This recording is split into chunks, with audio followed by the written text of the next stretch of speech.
This video is for you if you feel like you've been following every hair rule, buying every miracle product, and taking great care of your hair, but your hair still feels dry, brittle, and breaks all the time, making your hair stay the same length. Because you're trying so hard to take care of your hair and you feel like you're just stuck in a cycle of bad products, bad hair, and a ton of damage. But I'm here to help, because by the end of this video, you'll have a better idea of how to incorporate damage prevention within your routine so that you can have healthier hair and not waste so much time and money buying products that aren't going to work for you. And you want to stay until the end of this video because I'll tell you the things I do in my routine to make sure my hair stays super healthy and to prevent damage. And to do this, we're going to be breaking down the 3 most common myths you've been told about your hair, and based on those myths, what you can do to improve your routine. And the first myth is that braids grow your hair. Now, before you get mad at me, let me explain some of the science. For your hair's growth cycle, there are essentially 4 different stages: a growing phase, a transition phase, a resting phase, and a shedding phase. In the growing phase, your hair is actively growing, and this can last for a couple years. The transition phase lasts a couple weeks, the resting phase lasts a couple months, and then finally the shedding phase lasts a couple weeks as well. Your hair is constantly in different stages. Some of it's growing, some of it's resting, some of it's shedding. And things like these are proven to help grow your hair because they prolong the time your hair is growing in anagen phase. So in order for braids to make your hair grow, it has to affect the growing stage of your hair. Now, me saying that braids don't make your hair grow doesn't mean that I think that braids are ineffective, because braids do a really effective job at helping you manage your hair, but also reducing the amount of stress your hair goes through. Because once your hair is in braids, you don't have to manipulate it as much, and it's not as exposed to different stressors on your hair. And this is the reason why braids are called protective styles, which is super important for your hair, especially if you have textured hair, because textured hair is more prone to breakage because it's structurally weaker. And it's actually why if you see me on a day-to-day basis, you'll actually see my hair in a braid.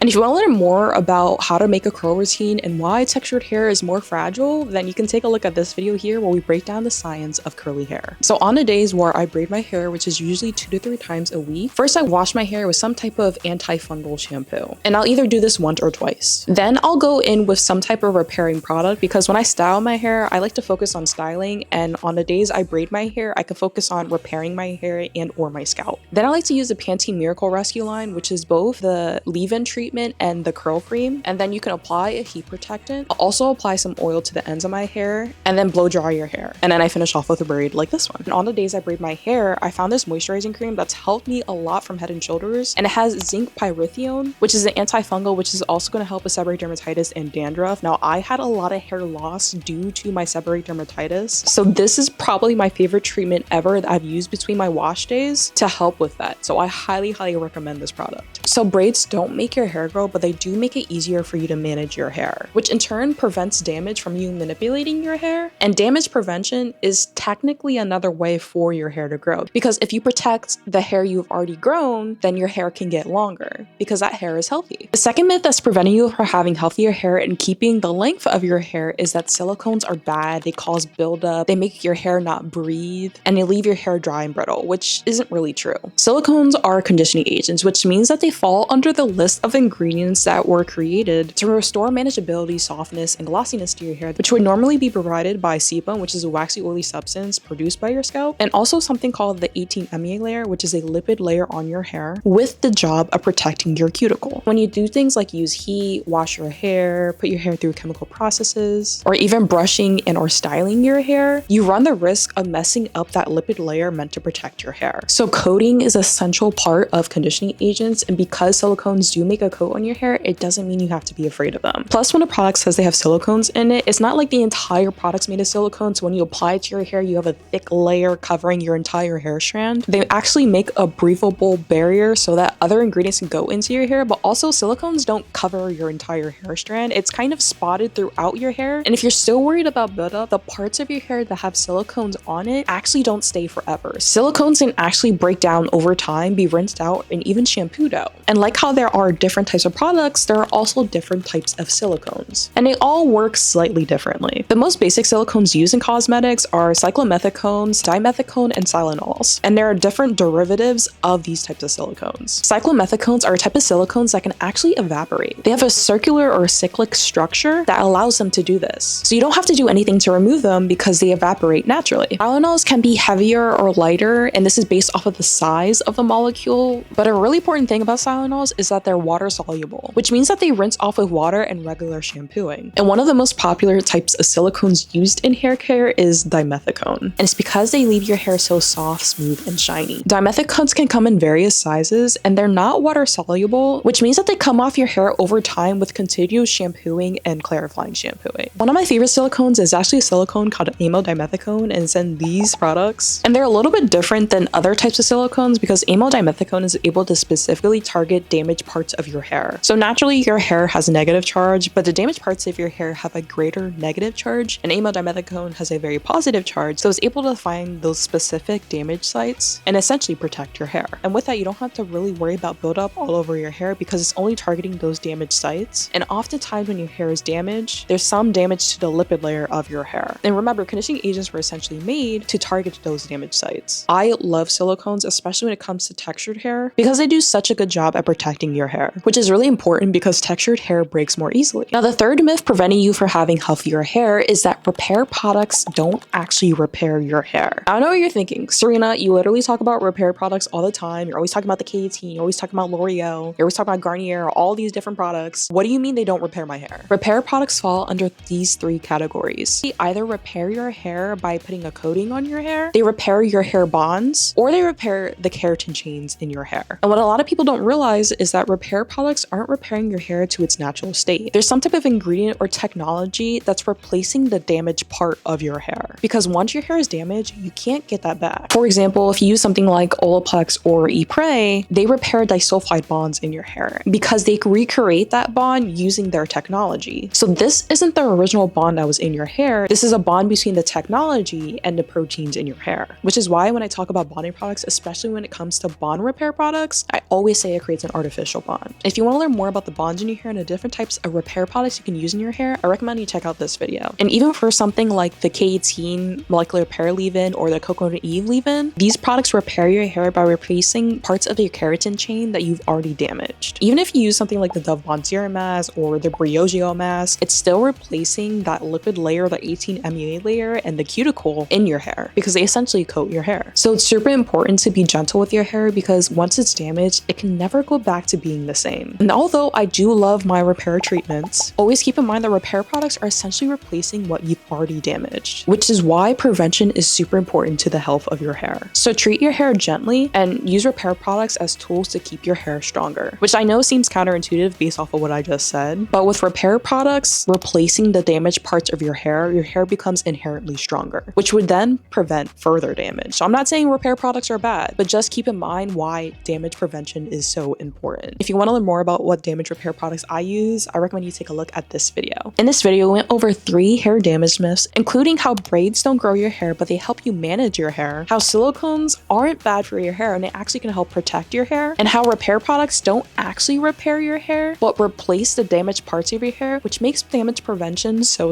important. If you want a guide that breaks down the best repair products and how to incorporate them into your routine, and when to buy them so you can get the best deals on them, I recommend you check out the repair product blueprint. And if you have textured hair, I also recommend that you check out the curly hair blueprint. Let me know in the comments what hair care myths you want to debunk, and I recommend that you check out this video next. As always, I love to learn with you and I can't wait to see what we do next.